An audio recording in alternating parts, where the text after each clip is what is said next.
Let's start the session. I welcome you all to the GDSC information session. The reason for conducting this session is to introduce you all to what Google Developer Student Clubs is and to decode some of the myths and everything and to get further insights into GDSC PCC.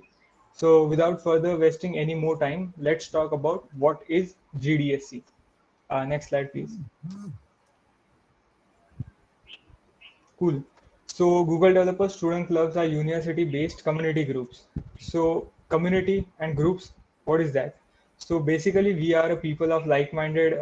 We are like-minded people, and we love to solve real-time issues and to work on Google Developer technologies like Flutter, etc. So we all have a common aim, common goal to solve real-time issues, find solutions for pressing issues in the market and in the community as well. Uh, Google Developer Student Club do not restrict anyone from irrespective of their department. You can be from mechanical, you can be from civil department. No worries. If you have a spark to solve the issues, if you have the liking to get into something that's innovative, you're always welcome. And by joining GDSC, students will also grow their developer knowledge and get into real-time hands-on sessions through peer-to-peer learning environment. So I'm sure at this moment you must be thinking, what is peer-to-peer learning? So peer-to-peer learning, probably I can explain you it in a better way with an example. So consider you are working on a project in a community or in a team. So at that moment you can have certain issues. You'll face, of course, certain issues while programming. So at that time, you can have a team who will work together to solve that issue, and you all can discuss among yourself, find a solution among yourself, and the team is always there to help you. So you don't have to take all the efforts individually. You can learn together, and then you can build something together in a team. So that's what the core motive is. Moving on to the next slide. Cool. So that was about what is GDSC, and just a moment. That was about what GDSC is, but now the question still stands still, like how can we help you? So basically, coming to the point one, we can help you with developer technologies, getting hands-on session, or kickstarting your journey into developer to become a good developer. Like you can get into Flutter, you can get into web development, or any other field that you are interested in, and we are always there to help you. We have various domains which will be introduced to you shortly. So uh, next point, build prototypes and solution for real world issues. Of course, we are engineers, we are software engineers, and we like to have issues, we like to solve them. And coding is what we love to do, or programming or solving something is what we like to do. So not just solving, but you will also showcase what the projects you have done. You will showcase them to industry leaders, etc., and that will help you gain or attract better internship opportunities. Next, I'm sure you all must have heard. Coming to the next point, say previous slide. Point number three, I'm sure you all must have heard that your network is your net worth. So being a part of GDSC community, your network is going to increase exponential, and I can assure you that. So be it personal, be it professional, in any or the other way, you are going to have a grand and a huge community to support you and to have a mentor or to get into professional networking to build awesome projects and skills. And the last but not the least, awesome swags and goodies from Google. We are currently having the 30 days of Google Cloud program in which there are many participants who participated and they completed the quest, they completed the criteria for getting the goodies. And now in the month of November, they'll be getting their swags and goodies like a bag or zipper, etc. So that is what it is, a win-win situation. You get to learn new skills and you get rewarded for the same. Next slide, please. So at this moment, you all must be thinking that who is this guy and why is he telling us all of this? So next slide. I am Rohit Joshi, the current GDSC lead for PCCA, and formerly I was the junior webmaster at PCCA ACM student chapter. I work in web-based front-end technologies like React, and apart from academics, GDSC and programming, I love to play football and also Valorant, one of the most famous game currently. So I like playing Valorant. Uh, Moving on to the next slide. Yep. So any organization without a guide is directionless. And so we are happy to have Professor Ganesh Deshmukh sir from Computer Department as our faculty advisor. Uh, Sir always helps us and guides us in various domains, and the domain his expertise is networking and data science. He motivates us to reach our goals, and we thank Sir for always helping us out in any of the time, irrespective of what the time is, and he always is there for us. So thank you, Ganesh sir. Next slide, please. Okay, so now I would like to introduce the core team to you all. Suraj, would you please take over? Yep, sure. Sejal, please move on to the next slide. Hello, everyone. Hope you are doing well. Myself, Suraj. Me and my colleague Sejal Zambre are appointed as the management head at GDSC PCCOE. Our main job here is to coordinate between our team and bridge the gap between our audience and the team. Now, talking about myself, I'm currently working as a cybercrime investigation and research intern at Key Cyber. Also, I'm appointed as the marketing and sponsorship head at ACM Student Chapter PCCOE. To tell you about my personal interest, I'm quite inclined towards cybersecurity domain. So I often work into info security and network security. So that was all about me. Now I request Sejal to continue further and brief about our responsibility as management heads at GDSC PCCOE. So, hello guys. I am Sejal Zambre, the management here at GDSC PCCOE. So, getting into my personal interest, I am mostly inclined towards full stack web development and competitive coding. In full stack, mostly I work with MERN stack, that is MongoDB, Express, Node, and React. And in competitive coding, like I take active, participate in coding competitions. And apart from technical stuff, reading books and going to treks are some of my hobbies. And one more thing about me is that I really like interacting with people and getting to know them, and also basically, like studying them, like how will they react and everything. So yeah, I take interest in psychology also. So moving back to our profile as management head, it includes several activities related to organizing events, but in essence, it is mainly the planning, organizing, maintaining the workflow, and the coordination of the event. And these activities form a tightly integrated cycle of thoughts and actions. Yep. So we together anticipate potential opportunities and design plans to deal with them. We coordinate and allocate resources, review the results, and make necessary changes if required. And all this goes into planning any technical event we go through. So this pretty much sums up our role. And now I request design team to take over. Everyone, I am Atharv Yadav. I am one of the of the along with Brunali Yevle. My interest is more about designing and front-end development. Format here ahead. Our role is to create posters that grab their attention and create awareness. Now, I would like to hand over to. She will tell you briefly about our work. Please continue. So hello guys, I am Ronali Evle, the design head at GDSC PCCOE and CESA. I have also contributed for the CESA Insider magazine as a part of design team. I am passionate about web development and UI UX, and currently I am developing my skills in the field. What do you think is the work of the design head? So, as Atharva said, basically all the posters, that is the front end part on social media that you guys see, are curated by us, that is the design team. Currently, we are working on various design tools such as Canva, Figma, and are also exploring Adobe Illustrator as well. Now, I would like the marketing team to take over.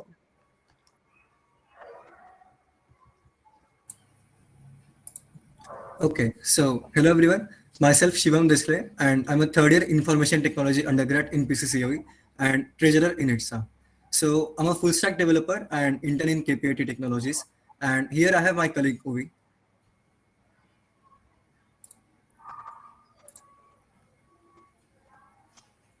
Over. Uvi,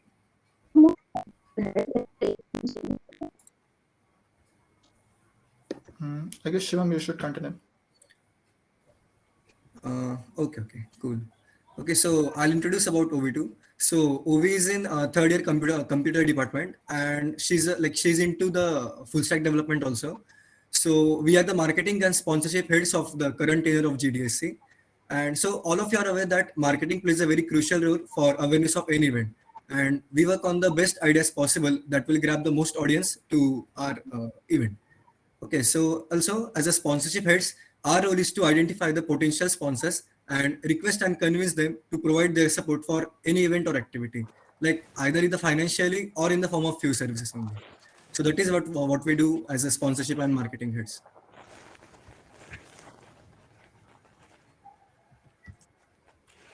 All right, so I hope I'm audible to everyone. Yes, you're audible.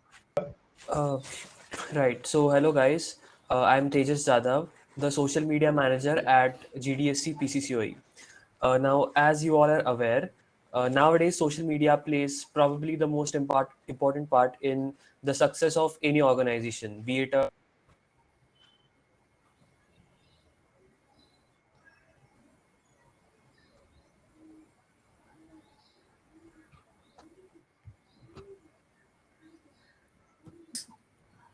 Tejas.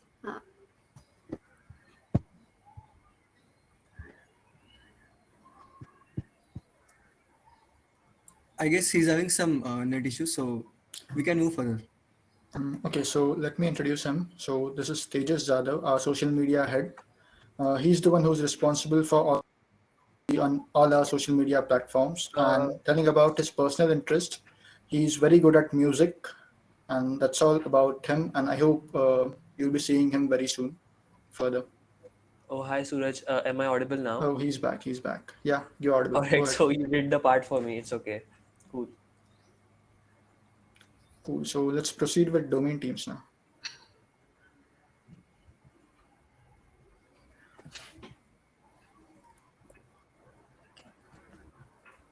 Yes. Hello everyone. I'm Tejas Podutwar from the full stack development team of GDSC PCCOE with my teammates Hitesh Kotecha and Shamik Gadge. So today in this session, I will be briefing you all about what exactly full stack development is, then what all skills you need to know to become a full stack developer, and how we are going to help you in your journey of becoming a full stack developer. Next. So let's get started first with what exactly is full stack development. So full stack development basically refers to the development of complete web applications, which includes the front end as well as the back end, where the front end part will be dealing with the design and development of the user interface, and the backend the backend part uh, is going to handle the everything related to the data part, the data that you actually see over any website. So a full stack developer possesses the ability to design and develop and debug these kind of web applications. Next. As you can see in this image, the person who is actually a full stack developer, he possesses both the skills of the front end as well as the back end. Now, let's explore some of the skills that you need to possess as a full stack developer. So, to start off, we will first start with the front end part.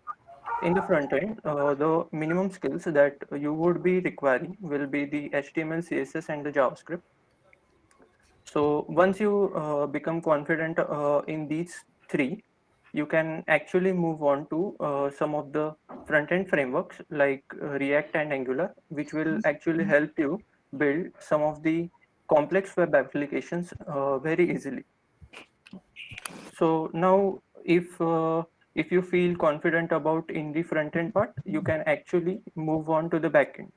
Now, in the back end, as a backend developer, you would be developing the APIs and servers, and also you will be building the communication between the server and the database. Then, and also you will be implementing the business logic for any particular web application. Now, to do all these things, there are some frameworks like Express, which is used with Node.js and MongoDB, which is completely written in JavaScript. Then, if you are familiar with Python, you can go with Python, which has some frameworks like Django and Flask. So when you become familiar with both of these, like front end and back end, you are ready to become a full stack developer. Next.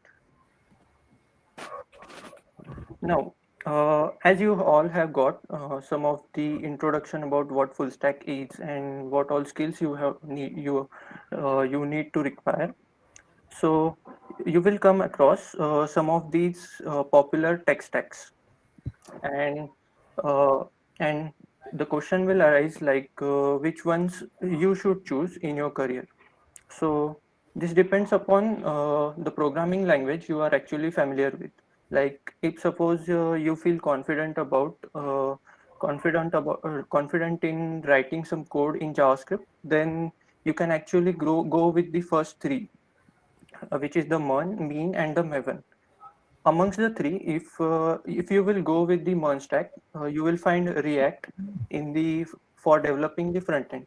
Now, the React will actually have some advantage over others, like all the developers out there in front end, about 5 to 10, about 5 people from 10, they are using React to develop their front end.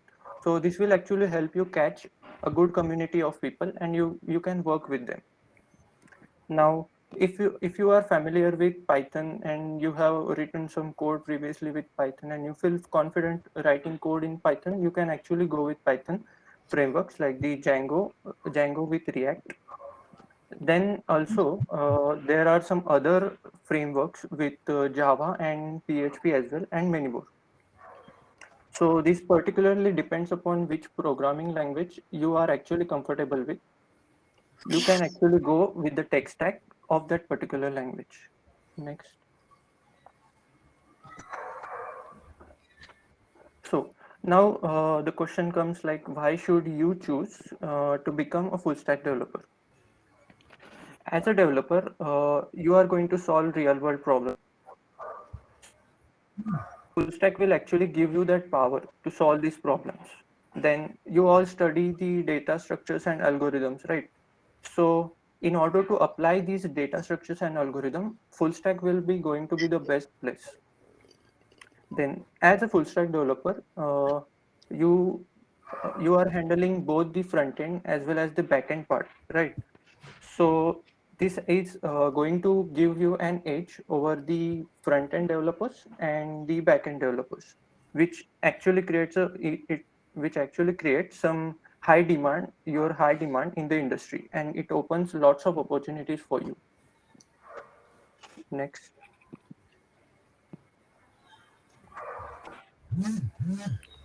Next.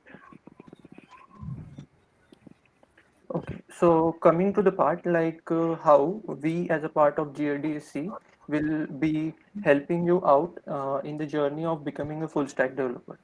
So in the coming months, we will be having some hands-on sessions on full stack development, where we will be helping you to build these projects with us. We will be helping you to build the projects in full stack. Then we are having some of our projects, so we will be having walkthroughs through those projects as well, and we will help you explore various different tech stacks as well. So also in our journey, we had uh, come through many resources. We have studied from many resources. So we will be sharing all those resources with you as well. And we are having some of the open source project as well. So we will be sharing with you so that you can actually contribute to these projects and learn from them and have a test about your skills. So thank you so much everyone, and looking forward to see you all in the future sessions.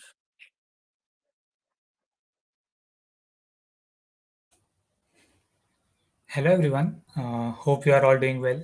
My name is Hitesh Kotavde and I am going to brief you about the next domain, which is cloud computing. Next. In our cloud team, along with myself, we have Keyur Colombe and Saptashva. Next. Nowadays, you must have heard about cloud computing. So let's check it out, what actually it is. Cloud computing basically refers to the use of remote network servers which are being hosted on the internet.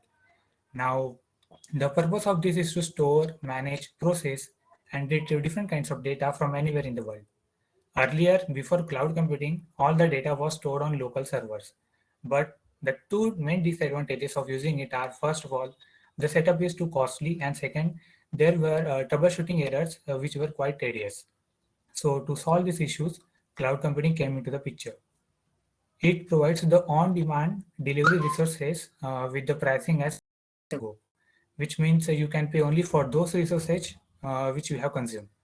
Thus, many enterprises and MNCs are shifting towards using cloud computing to avoid upfront cost and complexity in maintaining the data. Next. Now talking about top 5 cloud service providers. So first is AWS, second is Microsoft Azure, third is GCP, fourth is Alibaba Cloud, and fifth is IBM Cloud. And the rank is simply determined based on the number of services provided and the number of data centers available globally. Next. Now talking about fundamental characteristics of cloud computing. So first is on-demand self-service, which means there is no requirement of human intervention and all the services can be operated manually. Second is broad network access, which means we can access all the services from anywhere in the world. Third is resource pooling, which means simply providing services to the users. Fourth is rapid elasticity, which means can be able to get resources as quickly as possible. And fifth is major service. This is the most reliable one, and all the enterprises and MNCs basically look forward with this service, which means paying only for those services which we have consumed. Next. Now here are some compute services which are provided by Google Cloud, and just to get an idea that what different kinds of services are. So they are a compute engine, Kubernetes engine, app engine, cloud functions, and cloud run. And these are widely used over the internet. Next. Now talking about the events which are being conducted under our cloud team. So first is 30 days of Google Cloud, which is ongoing on the moment. Second is Google Cloud Ready, and which is followed by some interesting study jams and tech talks. Next. Now, this is the most exciting part. These are some awesome tracks which are being provided in the 30 days of Google Cloud program. And you all will also get an opportunity to grab and achieve such cool swag. Next. Now talking about the participation in this ongoing program. So more than 300 plus students are enrolled in this program from our campus itself. Now to get such swags, there are some requirements. First of all, you have to complete certain milestones, and in these milestones, you have to complete certain labs and achieve the skill badges, which you can showcase on different social media platforms like LinkedIn, Twitter, etc. So there are total 800 plus skill badge completions for track 1 and 600 plus completions for track 2. Talking about milestones, there were 100 plus students who have successfully completed milestone 1 and 90 plus students who have successfully completed milestone 2 and which are eligible to receive such swags. So after receiving such overwhelming response, you all must be wondering that we must also participate in such programs. So no worries guys, in future there are some exciting programs in which you will get an opportunity to participate, and we as a cloud team are there only to help you. Next. Now, thus, cloud computing is a platform where you can use various APIs like machine learning APIs, vision APIs, able to deploy your apps and apply some blockchain concepts. So talking in simple words, it is simply a super set of all. So that's what this meme is trying to convey, that cloud is the answer to everything. So I'm looking forward with you all and see you in the cloud. Thank you. Hello everyone, my name is Athura Doshi. I along with Darshan and Sahil from the Flutter team in GDSC PCCOE. Today I'll be introducing you guys to Flutter and give a brief description about the upcoming activities. But before that, I'll introduce myself. So I've been working on Hello, Flutter Atharva. for... Sorry to interrupt you, but your voice is low. Can you please keep your microphone a bit closer? Hello, hello. So is it loud enough? Yeah, it's quite okay. Go ahead. Uh, I've been working on Flutter for the past 8 months. I've interned at a startup and have experience in making real-world applications. I also develop backend applications using Node and I'm interested in data analytics. So let's move on to the Flutter. Uh, so yeah, imagine you have like an idea for the product and you want to launch it quickly and engage with the clients and generate some revenue. Now the traditional way to make a platform is that you create and maintain different projects for Android, iOS, web and desktop.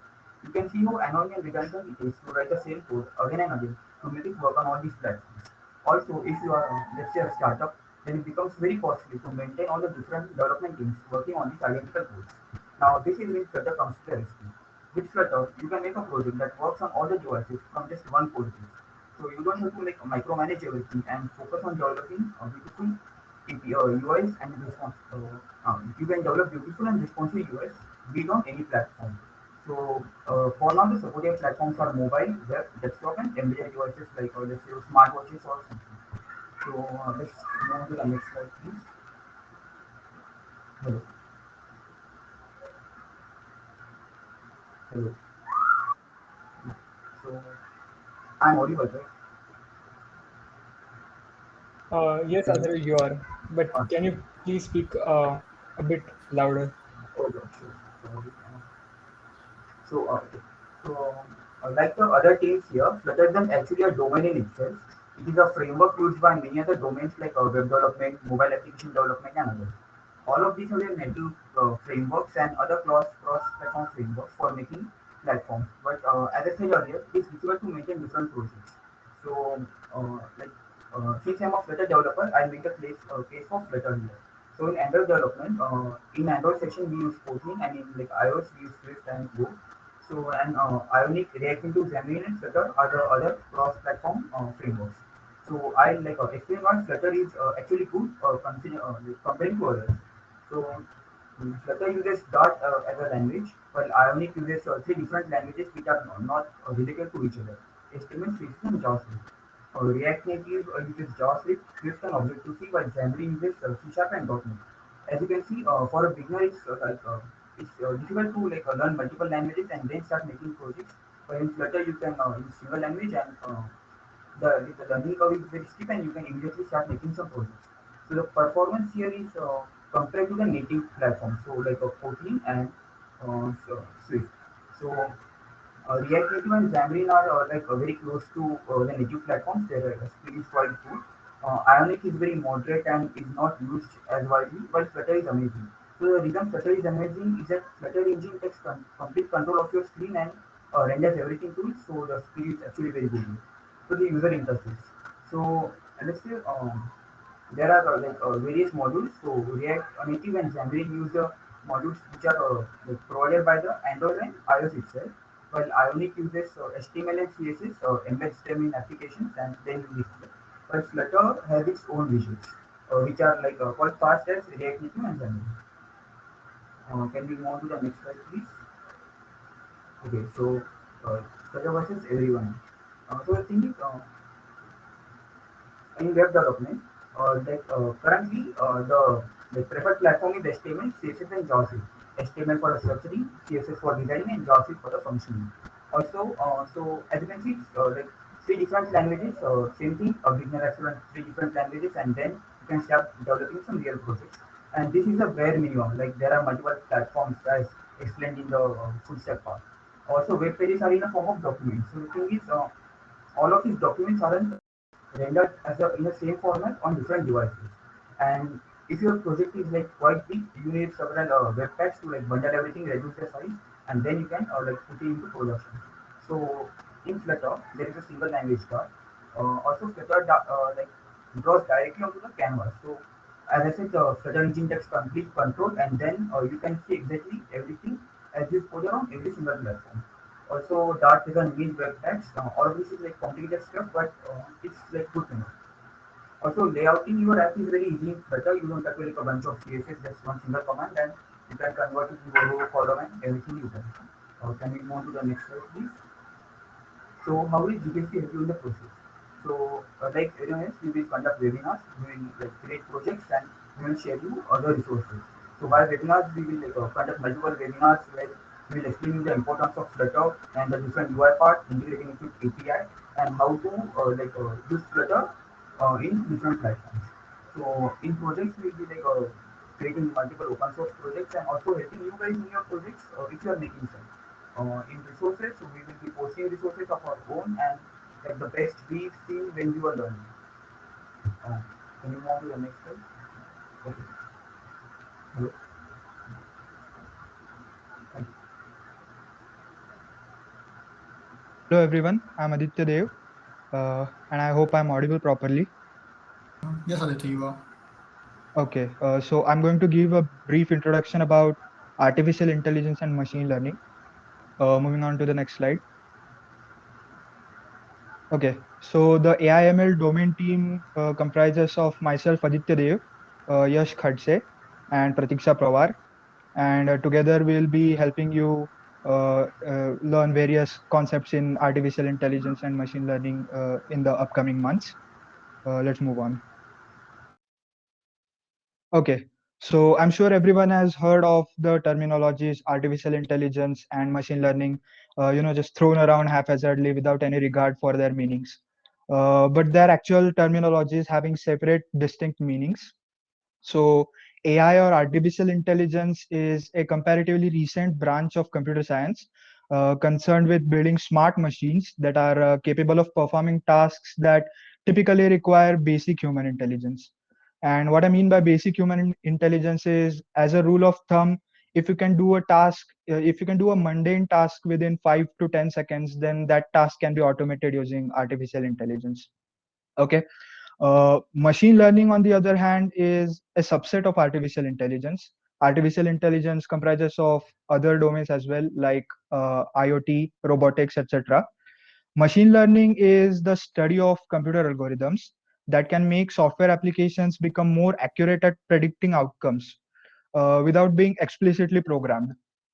So you don't have to hard code all possibilities into your software for it to take the correct action at the correct time. So that is the objective of machine learning. And machine learning algorithms use historical data as input, and they find trends in this historical data, and they predict new outputs based on those trends. So you can see that machine learning involves a lot of manipulation of data, which is why the field of data science also intersects with the domain of machine learning. By the way, this is a notice to all the juniors that if you're overwhelmed by whatever that is being said in this session, please don't lose heart. We are here to help you throughout the upcoming months in all the domains. All right. So moving on, you might be wondering what is the workflow of an AI/ML project? Okay, Sejal, please, the previous slide only. We still have to cover. Okay, so you might be wondering what might be the workflow of an AI/ML project. So the first step is collecting data, and AI thrives on data. The more the data, the better your chances of achieving greater accuracies. The next step is training the model, and in this step, the computer finds different trends and different patterns in the data that you have given into it as the input. And then we test the model. So we test the model on completely new data that the computer has never seen before. And if the accuracy on that data is less, then we train the model again. If not, then we go to the third step, which is deploying the model. And the further steps include maintenance and updations, which we'll also cover in the upcoming sessions. Moving on. Okay, So what we intend to do here in the near future is, first of all, we'll cover the machine learning fundamentals and the basics of machine learning, and then we intend to cover various machine learning algorithms, uh, and then we intend to dive deeper into the more advanced stuff and cover neural networks. So neural networks is a part of deep learning, and deep learning is a subset of machine learning itself. Okay, and finally, we intend to also cover entire project completion right from scratch until model deployment. So this is our goal. Moving on. All right. So I want to talk about applications of artificial intelligence, and for that, here is a short game of for all of you. You can see two poems written on the screen. One of the poems is written by me, and the other poem is written by an artificial intelligence. I want you to guess which one is written by the artificial intelligence, and you can type your number in the chat box. Yep, let's give them a minute and let them type in the chat box. Yeah.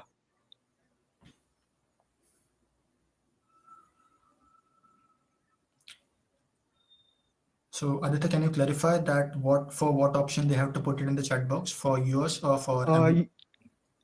You have to put the number that you think is the poem written by an artificial intelligence.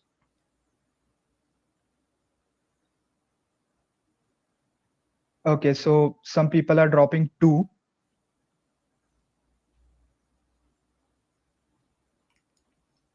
Okay. Can any one of you tell why 2 is written by an AI and why 1 is written by a human?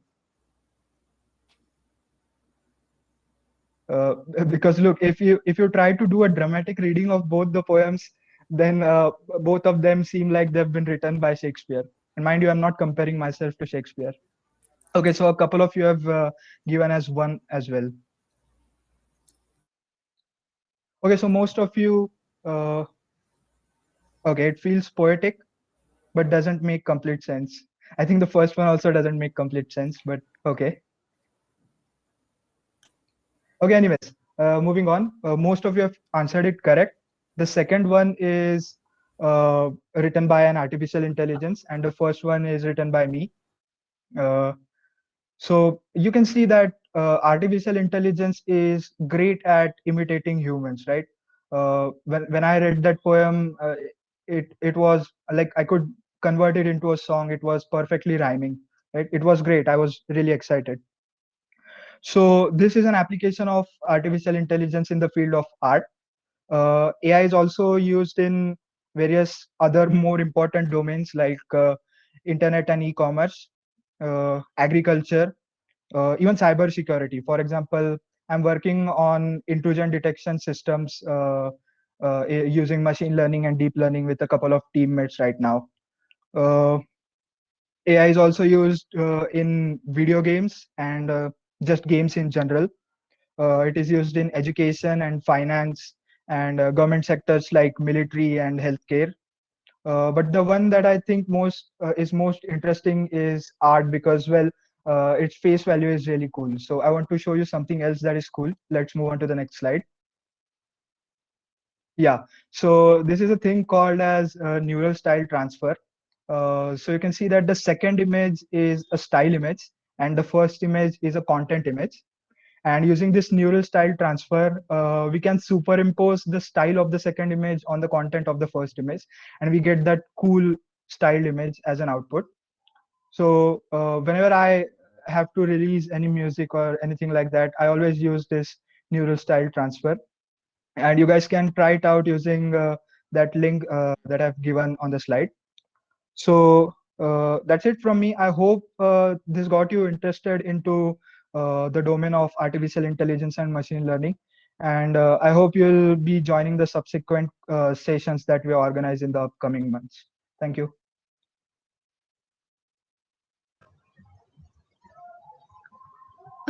Hello, am I audible? Sumedha, you are audible. Hello. You're audible. Go ahead. Yes, yes, you're audible. Competitive coding is another domain in Google Developer Students Club. Hello everyone, hope you all are doing well. Next slide please. I am Sumedha Zavre here with my colleague Vedant Nerkar as domain team lead for competitive coding. We will be briefing you guys about our domain. Next slide. So let's start with what actually competitive coding is. It is defined by Wikipedia as a mind sport usually held over the internet or a local network involving participants trying to program according to the provided specifications. Contestants are referred as a sport programmer. Competitive coding actually helps the programmer to develop the art of thinking. In simple language, it makes a programmer think and develop logic behind every statement which he writes. So, as a member of this domain, we intend to arrange coding contests for you guys, motivate the students to participate in various contests, hackathons, etc., create awareness about the upcoming technologies, and arrange expert sessions on those topics. Next slide, please. Now let's have a look at the requirements of competitive coding. The fun fact is competitive coding that does not actually require any specific setup. If you have a laptop right now, you can start it right away. The only thing which required is having sound knowledge about the four basic things.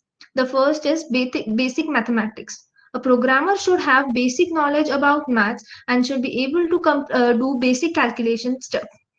The second is look for a programming language in which you are comfortable, for example, C, C++, Java, Python, etc. And the next is problem solving skills, which goes hand in hand with data structures and algorithms. Before actually coding on an editor, a programmer must be ready with the actual logic that is need to be implemented for solving the given problem. Next slide, please.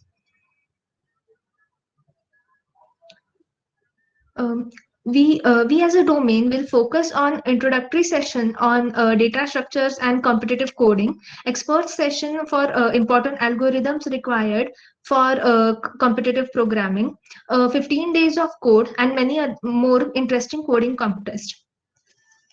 Next slide, please. So these are some random names, but actually there is some hidden reality in them. At the start, each one of us is enthusiastic about coding and aims to achieve higher ratings in various platforms. And in search of various higher ratings, we all land up on some YouTube tutorial or direct solutions, which is not good. Which is not good for a programmer.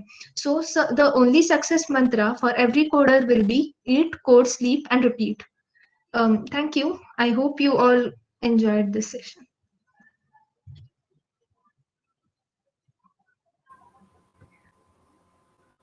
Hello guys, I'm Prajakta Avsar and I'm here to introduce you to some aspects of data science and its applications. Next slide. So let me start with a quick introduction about myself. I'm Prajakta from IT department and I'm a data science member of GDSC. Next slide. Coming to what is data science. Most of you must be pretty familiar with the term. There's a lot in the name itself. Science of data. Data science is an interdisciplinary field. It uses scientific methods, different processes, algorithms, and systems to extract knowledge. So consider it is a statistics, data analysis, and information. Next slide. Yeah, so data science process goes through discovery, data preparation, model planning, building, operations, and communication of results. Firstly, we'll go with the data discovery process includes connecting multiple data sources. Next, data preparation is the process of cleaning and transforming raw data prior to processing and analysis. It is a very important step before processing and it often involves reformatting of the data as well. It also makes corrections to data and the combining of data sets to enrich the data we have. Then we move to model planning. Model planning is in the phase 3 of the life cycle phases of data science, where the method workflow is decided. The model building process involves setting up of ways, understanding and paying attention to what is important in the data. It can also involve finding a statistical or mathematical simulation model. Coming to operations, data operations is an agile and process-oriented method. It brings together the tools, processes, and organizational structures. And then the results. The results are obtained and that are based on our relevant data and tested hypotheses. Next slide, please.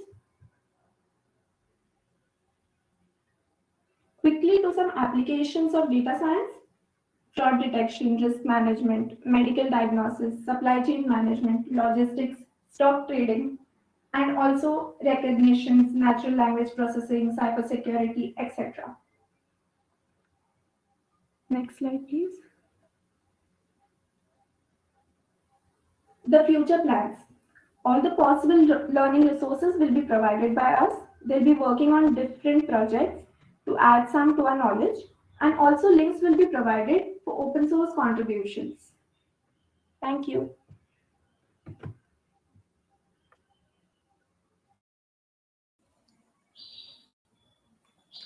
Hello, everyone. I hope I'm audible.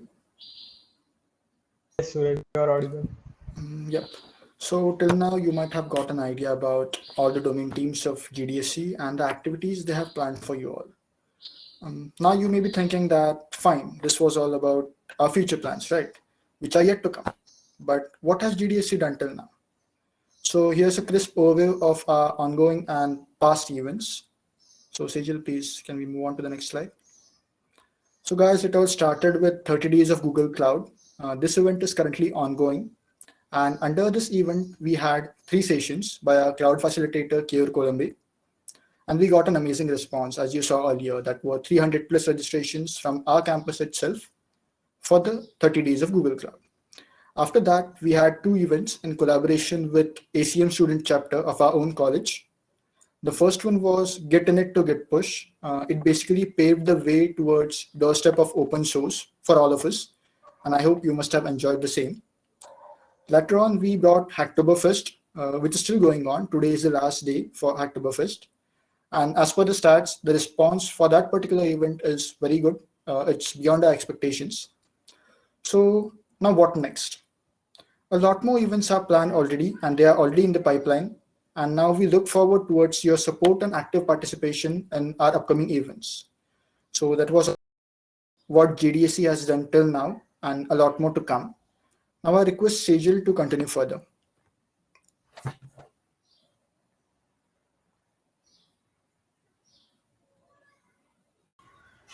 Okay, so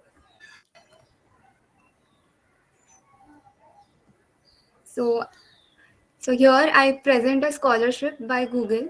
So it is called as the Generation Google Scholarship, and sometimes also called as APAC.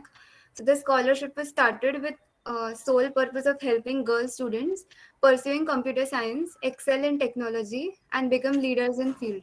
It is specifically for second year girl students, and selected candidates will get around 1000 USD dollars. So benefits are, of course, apart from the scholarship amount, your professional and personal network will grow, and you'll get a chance to work with Google professionals and some awesome goodies too.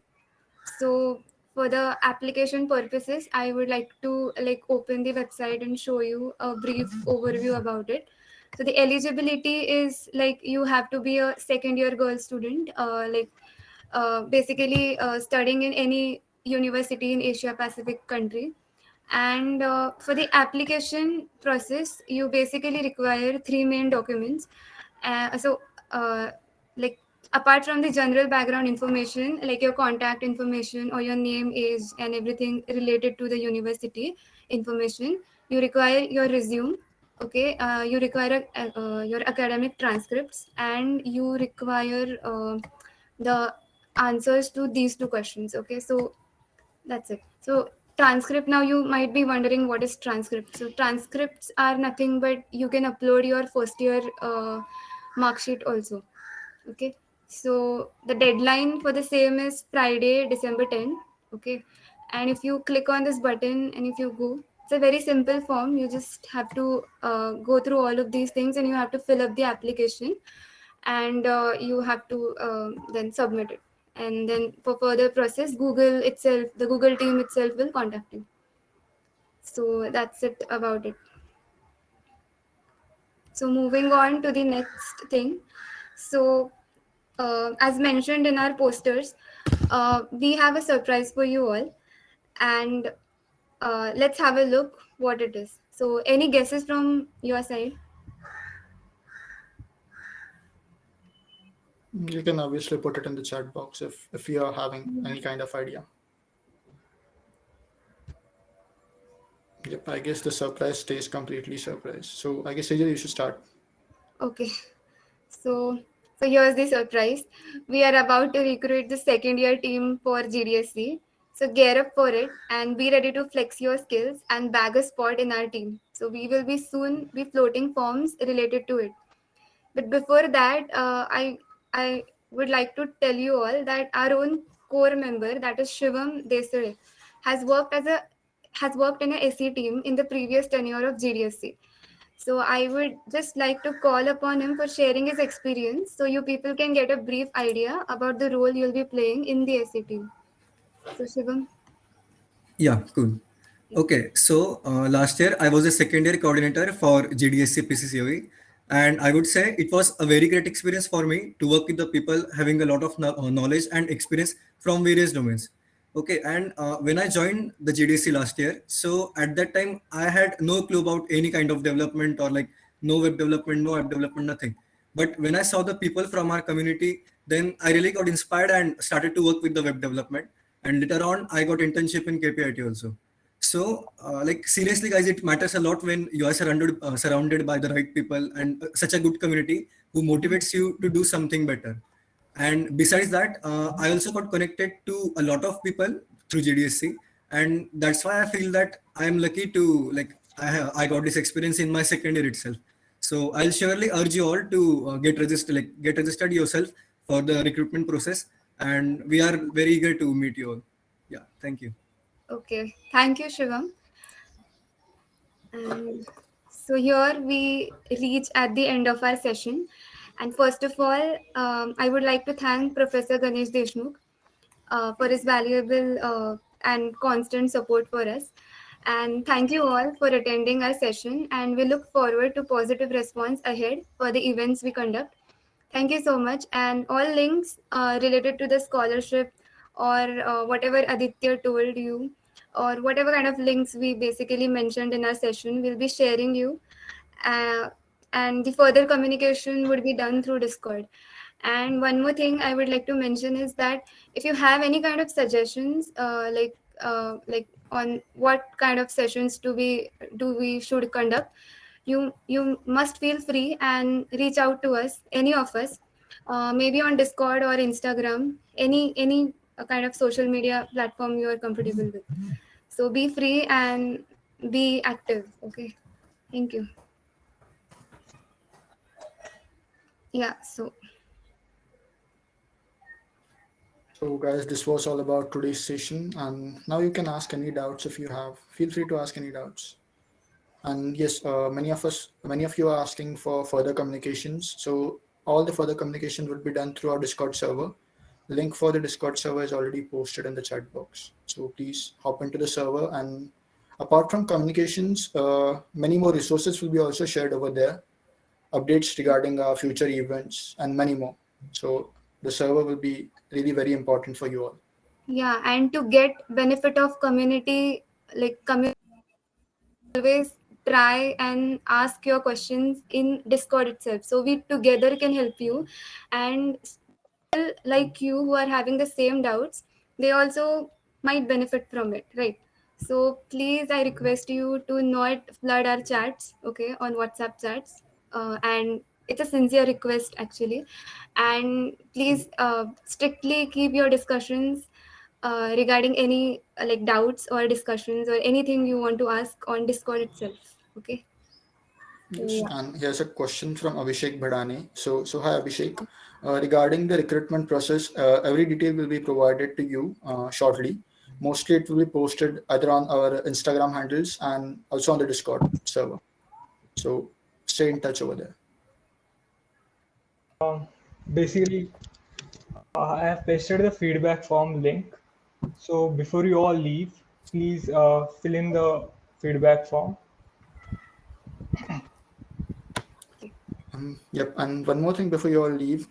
So, as we are saying that you can ask your doubts, so it's not only about the scholarship or about the particular recruitment process. You can ask us doubts about any tech stack, any domain hereafter on our Discord server. We have specific channels for every technology over there. So, you can always come in and ask doubt. For sure, you will get a proper help over there. Yes, Shivani, the recording will be shared on our YouTube channel. And we will share the link of that particular video on our Discord server too, which will be uploaded on YouTube. Yeah, I mean by probably 8 or 9 p.m. We'll share the recording. If you have any doubts, please put them in the Q&A section. We are there to help you.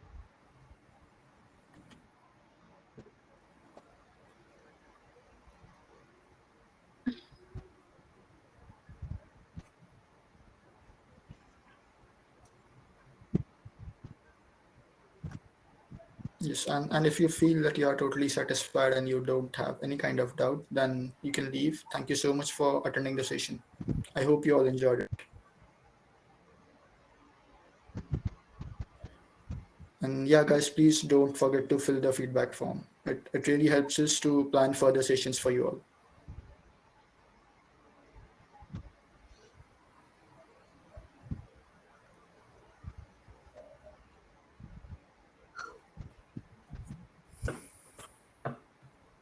Should I paste the social media links again? Probably. Okay, just a moment. In case if anyone missed it.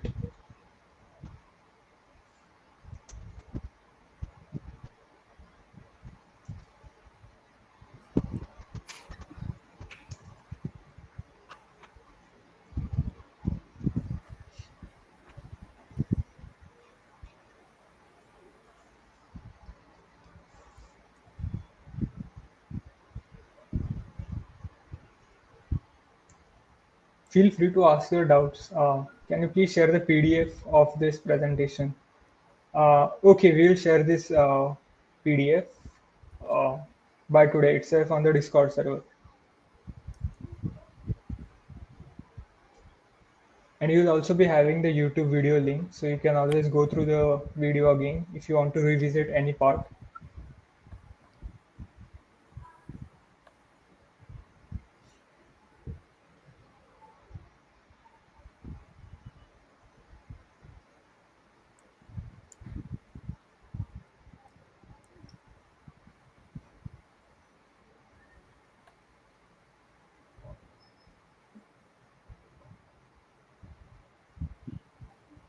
And one more thing, the domain team is requested to please stay back for next 5 to 10 minutes. And others, if you don't have any doubt, you can leave the meet.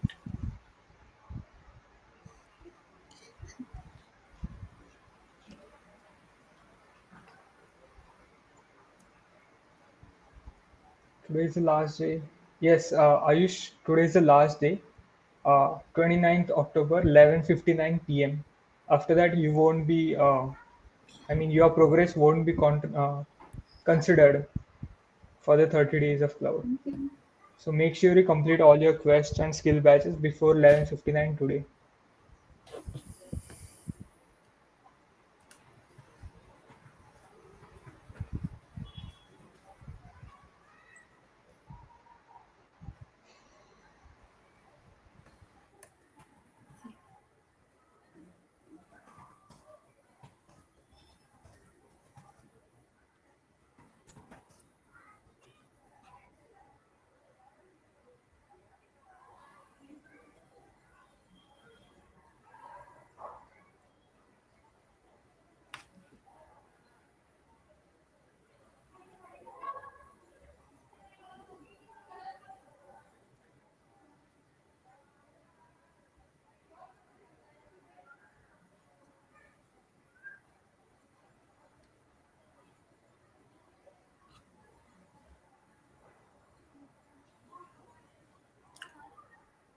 So Rohit, let's end the session then.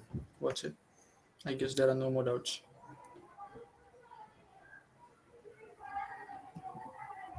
Mic is off. Yeah, you're not audible. What should I do? Should I?